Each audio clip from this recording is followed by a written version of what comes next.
Ben ritrovati gentili amici e amiche alla visione all'ascolto. Per quanto riguarda questa edizione della notte del nostro audio video giornale, apriamo subito con una notizia dell'ultima ora dalla destra tagliamento.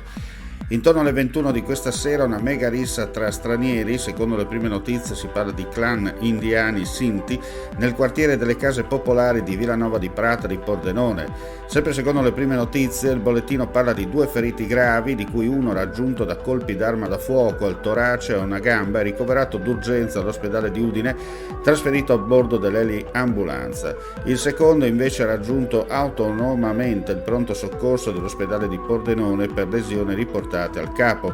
Sul posto stanno operando le forze dell'ordine, in particolare carabinieri e agenti della questura, per i rilievi e l'avvio delle indagini di polizia giudiziaria. Nelle ultime settimane si sono registrati minacce ed episodi di tensione tra il clan indiano. Chiaramente ulteriori news nel corso della mattinata di domani.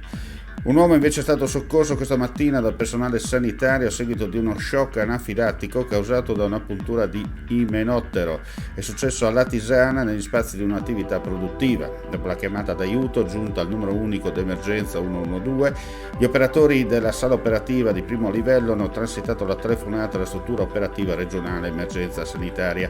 Gli infermieri hanno inviato sul posto un'ambulanza proveniente da Latisana che ha preso subito in carico la persona.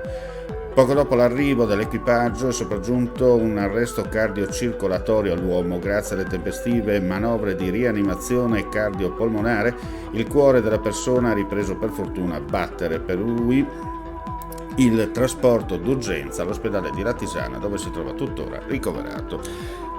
Una persona invece è stata soccorsa nel tardo pomeriggio di oggi dal personale medico-infermieristico per le ferite che ha riportato a seguito di una caduta da circa 3,5 metri d'altezza da una balla di fieno. È successo a Mortegliano. Dopo l'allarme lanciato con l'allerta attraverso il numero unico d'emergenza, sul posto la Sores ha inviato l'equipaggio di un'ambulanza proveniente da Codroi, poi insieme all'elisoccorso. Il personale medico-infermieristico ha preso in carico la persona che è stata trasportata all'ospedale di Udine con l'ambulanza, a bordo anche l'equipe sanitaria dell'elisoccorso, per fortuna in codice giallo.